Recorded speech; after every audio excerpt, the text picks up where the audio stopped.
स्नेतारं भित्तारं कर्मभूतां ज्ञातारं विश्वतत्त्वानां वंदे तद्गुणलब्धे। देवादिदेव गज्जराक्षी महावीर भगवान की जय, गोमटेश्वर बाहुबली भगवान की जय, कद्दरभतेज भगवान की जय, गोमटेश्वर द्वादशांगमयी जनवाणी माता की जय, कुंभकुंदाचार्य भगवान की जय, उमा स्वामी आचार्य भगवान की जय, 20वीं शताब्दी की प्रथम आचार्य चार चक्रवर्ती आचार्य शांतासागर जी महाराज की जय, तत्टी पट्टाधीश आचार्य श्रमण गुरुवसी धर्म सागर जी महाराज की जय, मम शिक्षक ज्ञान श्रमण आचार्य कवसी सुसागर जी महाराज की जय, तीन कम नौकरुम राज की जय। बोले परम पूज्य प्रकाशन बाले की मुनि श्री अमित सागर जी महाराज की, समस्त मुनि संघ की।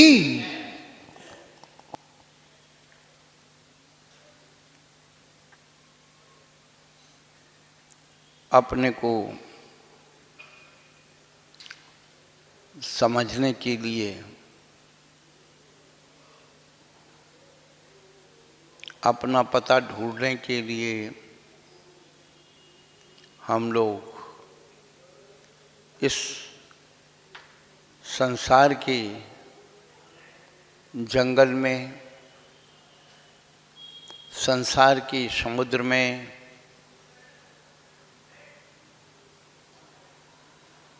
भटक रहे। संसार को जंगल की उपमा दी है, संसार को समुद्र की उपमा दी है। आखिर हम इस संसार में क्यों भटक रहे हैं? कौन है हमें भटकाने वाला? बंधो, जिस प्रकार मृग निज नाभि में गंध है, मृग भटके बिन ज्ञान, ऐसे ही हम लोग संसार में, चाहे वो समुद्र हो या जंगल हो, बिना ज्ञान के हम लोग भटक रहे हैं। जितना जितना ज्ञान परिष्कृत हो जाता है, विशुद्ध हो जाता है, उतना उतना व्यक्ति अपने करीब आता चला जाता है। कैसे पता लगता है? शांति पथ प्रदर्शन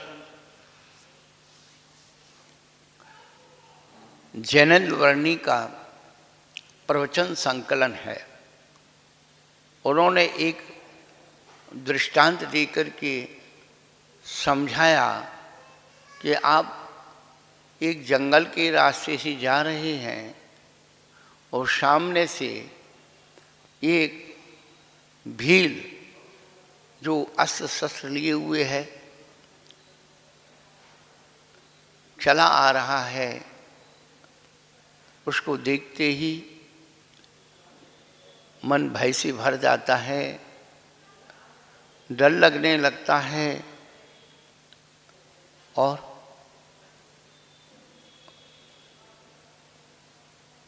पूछने का कुछ मन नहीं करता, बात करने का मन नहीं करता।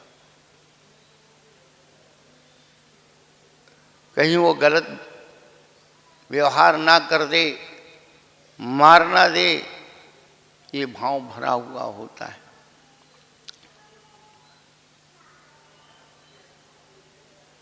थोड़ी देर में एक दूसरा व्यक्ति आता है, माथे पर तिलक लगा हुआ है, माला गले में डली हुई है, पीत वस्त्र पहने हुए है, जपमाला हाथ में है। उसको देख करके मन प्रसन्नित हो जाता है। उससे पूछते हैं, भैया हमें अमुक गांव जाना है, उसका रास्ता कौन सा है?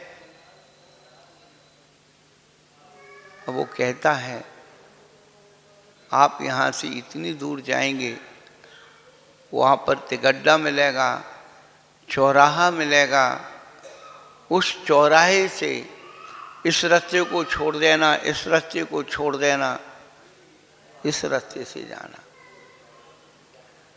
आगे जाकर के एक बगीचा मिलेगा, उसके आगे एक नदी का पुल मिलेगा। 2-4 लक्षण वो बता देता है। अब वो आगे गया, चौराहा आ गया, दिमाग काम कर गया, चौराहा मिल गया, इस रास्ते जाना है, चल लिया। वहां पर बगीचा मिल गया, उसने कहा था बगीचा मिलेगा, सही रास्ते आ रहा हूं। उसने कहा आगे नदी का पुल मिलेगा, उसकी आशा बढ़ती चली गई, स्थिर होती चली गई।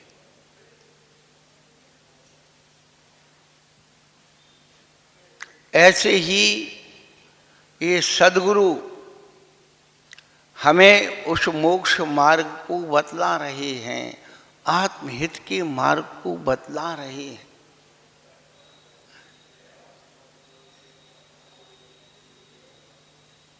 जो भव्य जीवात्मा संसार के दुखों से घबरा करके गुरु की शरण में आया, उसे सुख का मार्ग।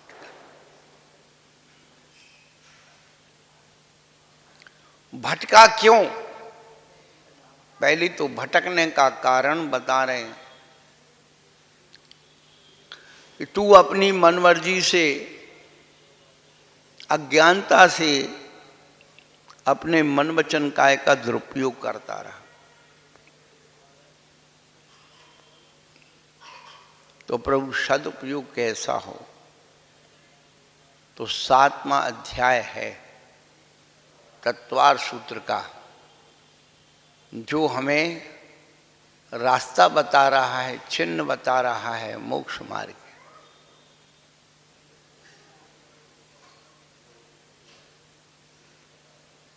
कि जब तू आगे चलेगा तो एक रास्ता आता है जो 5 पापों की तरफ से ले जाता है। उस रास्ते को छोड़ देना, उसको विरक्त हो जाना, उससे अलग हो जाना।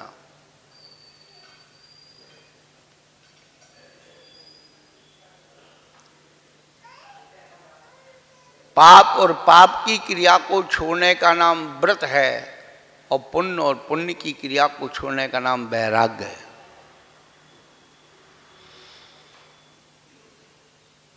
महापुरुष वैराग्य लेते हैं, लेकिन जो पापों में रत हैं जीव, वो पहले पापों को छोड़ते हैं। इसलिए पाप छोड़ने की प्रक्रिया भी 2 प्रकार से बताई। देश सर्वतोणु महति, अनुव्रत और महाव्रत रूप वृत्ति होती है। अनुव्रतों में त्रस हिंसा का त्याग होता है, स्थावर हिंसा का त्याग नहीं। और महाव्रत में 6 काय के जीवों की हिंसा का त्याग होता है। परंतु कोई व्यक्ति हिंसक है, बहुत दिन तक हिंसा नहीं की, बिल्ली बीमार पड़ गई, कुत्ते को कुछ नहीं मिला, तो अहिंसक नहीं हो जाए। व्रतों की फीलिंग कैसे हो कि वास्तव में हमारे पास व्रत है? इसलिए उन्होंने आगे बात कही, तत् स्थैर्यार्थम भावना पंच पंच। एक एक व्रत की 5-5 भावनाएं। अब कहीं ग्रंथ में खोजने नहीं जाना। सबसे पहला अहिंसा व्रत है। हिंसा किन किन निमित्तों से होती है उसका लक्षण बताया। बांग मनुगुप्ति या दान निक्षेपण समित समित्याः आलोकित पान भोजनानि पंच। वचन गुप्ती, मनोगुप्ती, आदान निक्षेपण समिति, ईर्या समिति, आदान निक्षेपण समिति और आलोकित पान भोजन। इन 5 बातों का ध्यान रखने से अहिंसा जीवन में फलित होती है। अशुभ नहीं बोलना, अशुभ नहीं सोचना, 4 हाथ जमीन देख के चलना, किसी भी वस्तु को देख सोच करके रखना उठाना, और 5 इंद्रियों से देख सोच करके भोजन करने का नाम आलोकित पान भोजन है।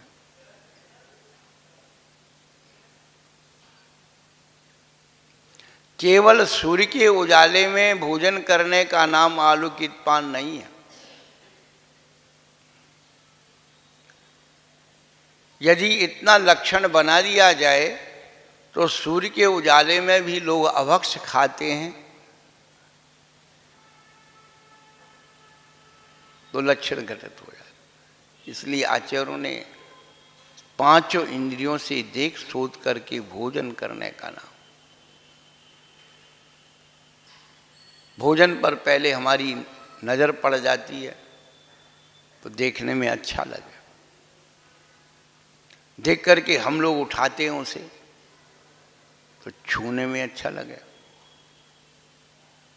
फिर देख करके हम लोग थोड़ा सा गंध लेते हैं, गंध में अच्छा लगे, फिर थोड़ा सा टेस्ट, तब नंबर आता। फिर कर्ण इंद्रिय, बी कथा ना सुनते हुए भोजन करना, भक्ष वस्तुओं के अभक्ष नाम बोलना या सुनना, ये सब हिंसा है। भोजन को भोजन बोलिए, खाना मत बोलिए। नमकीन चावल को नमकीन मसाले का चावल बोलिए, पुलाव मत बोलिए। पकौड़ी की सब्जी को पकौड़ी की सब्जी बोलिए, कोफ्ता मत बोलिए।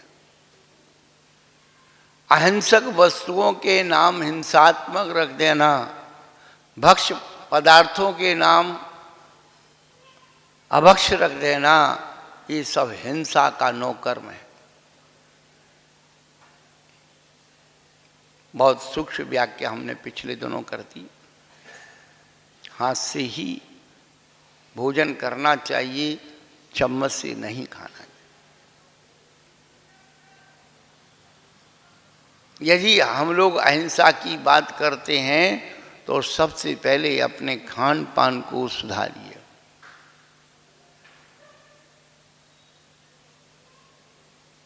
जिसका बिगड़ा खान पान उसका बिगड़ा खानदान।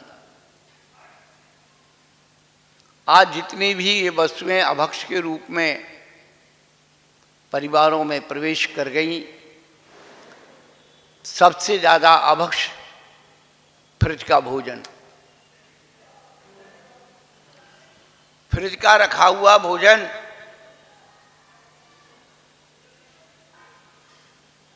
फ्रिज में आटा बांध के रख दिया, सब्जी बना के रख दी, फिर निकाली, फिर गर्म की, फिर ये किया, सब बर्बादी के लक्षण।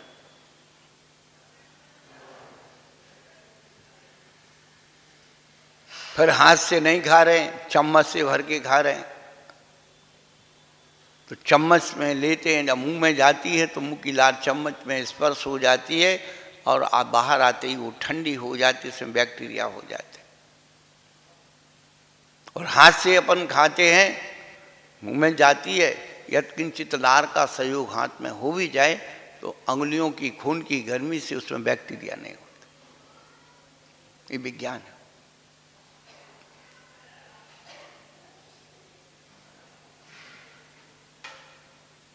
सत्यव्रत की 5 भावनाएं, क्रोध, लोभ, हास्य, प्रत्याख्यान, वीची भाषणम चले।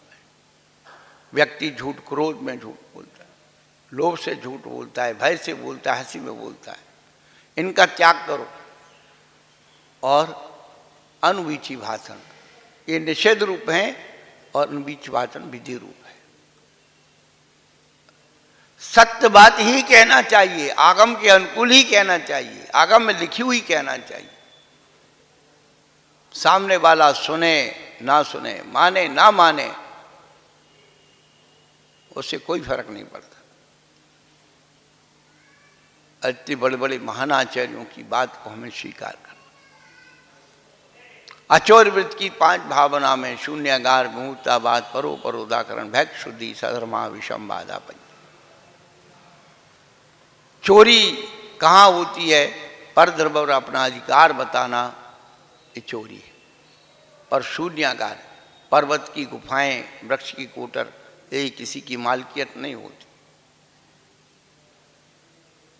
विमुक्ताभास, धर्मशाला, अतिथि गृह, जागी, मृति स्थान, नशिया जी, ये सब विमुक्ताभास। चाहे शून्यागार हो, विमुक्ताभास हो, इन स्थानों पर किसी को ठहरने से नहीं रोकना। यदि हम ठहरने से रोकते हैं तो चोरी में जाते हैं। भैक्ष शुद्धि, 46 दोषों को टाल करके आहार करना भैक्ष शुद्धि है। उसमें श्रावक के 16 हैं, साधु के 16 हैं। सधर्मा अविसंवादा, साधर्मी से तेरा मेरा नहीं करना अविसंवाद है।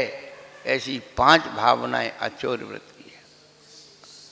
ब्रह्मचर्य व्रत की 5 भावनाएं स्त्री राग कथा श्रवण, तन्मनोहरांग निरीक्षण, उर्रतानुस्मरण, विषेष्टर, स्वशरीर संस्कार त्यागा, पंच। स्त्रियों में राग बढ़ाने वाली कथाओं का सुनने का त्याग, त्यागा सबके साथ लगाए। उनके मनोहरंग देखनों का त्याग, पूर्वतानुस्मरण त्याग। अज्ञान से, प्रमाद से, कुसंगति से कुछ सेवन किया है उसको भूल जाओ।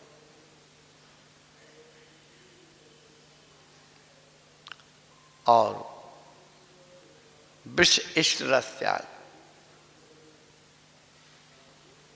वृष और गरिष्ठ, गरिष्ठ और इष्ट जो इंद्रियों में उन्माद लाता है, ऐसे भोजन करने का त्याग।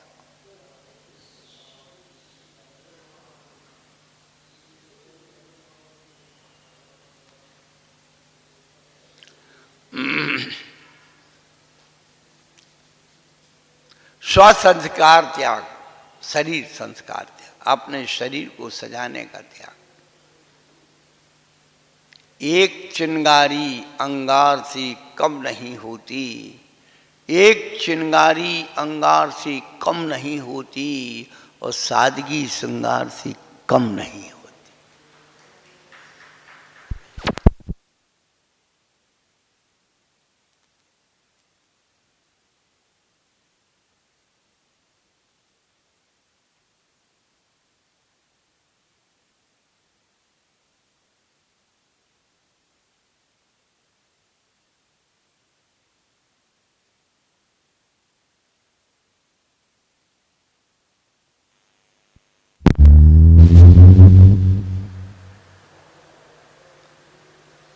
सुंदरता को कभी सजाया नहीं जाता और कुरूपता कभी सजती नहीं।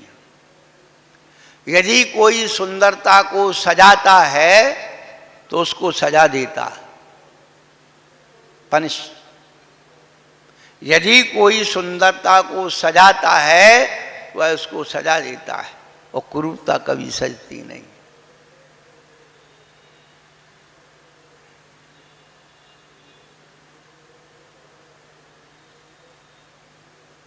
इसलिए ब्यूटी पार्लर जाने का त्याग कर दो।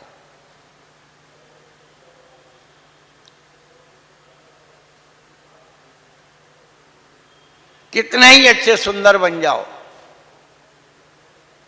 कल शाम को सुंदर हो गए होंगे लोग, महिलाएं, कड़वा चौथ थी कल, हाँ, याद आ गई। देखो कहाँ से कहाँ प्रसंग तो आ ही जाता है।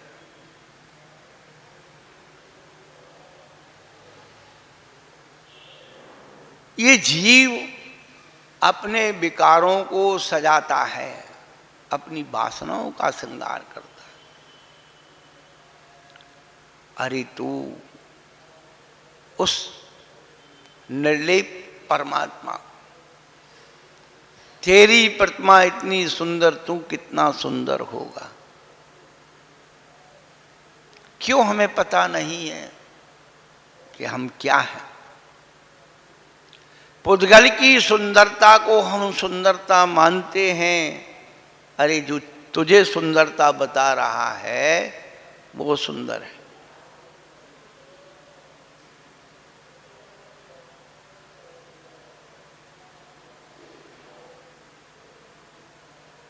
अभी हम एक साहित्यिक पुस्तक पढ़ रहे थे,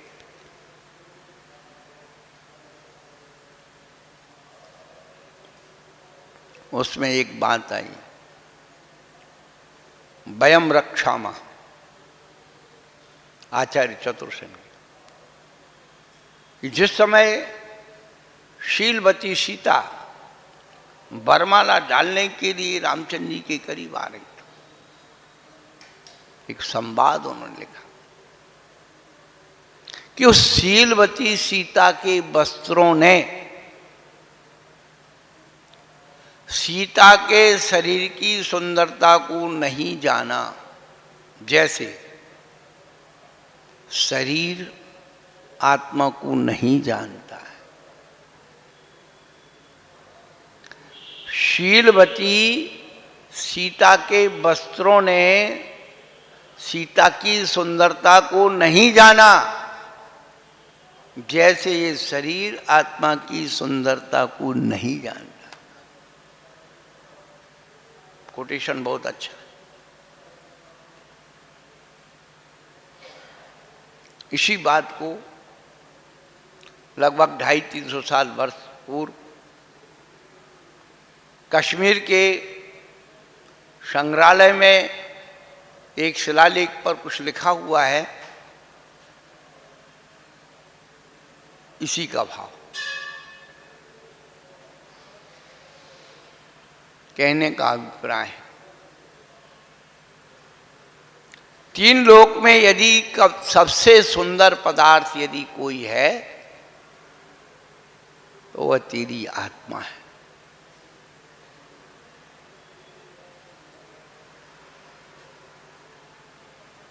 जीवो सब्बत सुंदरो लोए,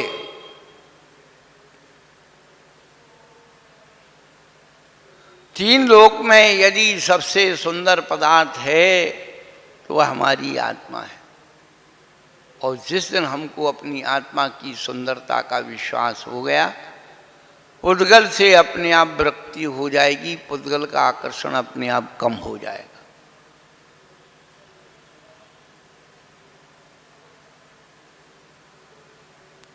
ये है ब्रह्मचर्य व्रत की 5 भावना, और अपरिग्रह व्रत की 5 भावना में मनोज्ञा मनोज्ञेन्द्रिय विषय राग द्वेष वर्जनानि, 5 इंद्रिय के जो मनोज्ञ विषय हैं उनमें राग नहीं करना, जो अमनोज्ञ हैं उनमें द्वेष नहीं करना, तब हमारी अपरिग्रहिता हमें अनुभूत होगी। यदि हमें दूसरे के परिग्रह को देखकर भी राग द्वेष उत्पन्न होता है, इससे स्वयं की निष्प्रहता कलंकित होती है। दूसरे के परिग्रह को देख कर के राग द्वेष कर रहा है, अपने आप को निष्प्रह बना रहा है, तो तेरी निष्प्रहता कलंकित है। बंधुओं, हम 5 पापों के स्वरूप को अपने जीवन में समझें। ये पाप होते कहाँ से हैं? तो पाप होते हैं कसाय से। कसाय किससे होती है? तो कसाय होती संज्ञाओं से। आहार, भय, मैथुन, परिग्रह, 4 संज्ञाएं। 4 संज्ञाओं की आसक्ति से कसाय उत्पन्न होती है और कसाय की आसक्ति से कर्म आता है। तो करना क्या है? 4 संज्ञाओं की सामग्री को सीमित करना शुरू कर दो तो कसाय कम हो जाएगी, और कसाय कम हो गई तो पाप अपने आप कम हो जाएगा। तो करना पूरे, चाहे आज करो, चाहे कल करो, चाहे अनंत काल बाद करना, हम सबको इतना ही करना है। बिना पढ़े लिखे आदमी भी कल्याण कर गए। अपनी संज्ञाओं को सीमित कर लीजिए, संज्ञाएं सीमित होंगी, कसाय कम होगी, कसाय कम होगी, पाप कम होगा, पाप कम होगा तो धीरे धीरे परमात्मा बन जाएंगे। चलो महावीर भगवान की जय। बोले परम पूज्य प्रकाशन वाले की मूर्ति श्री अमित सागर जी महाराज की, समस्त मुनि संघ की। श्रद्धा हो जब दिन वाणी पर विनय सहित उर्मे धर लो। बिना पढ़ाए पढ़ जाओगे, शब्द के अर्थ स्वयं कर लो। शब्द कोश की नहीं जरूरत, नहीं कोई भी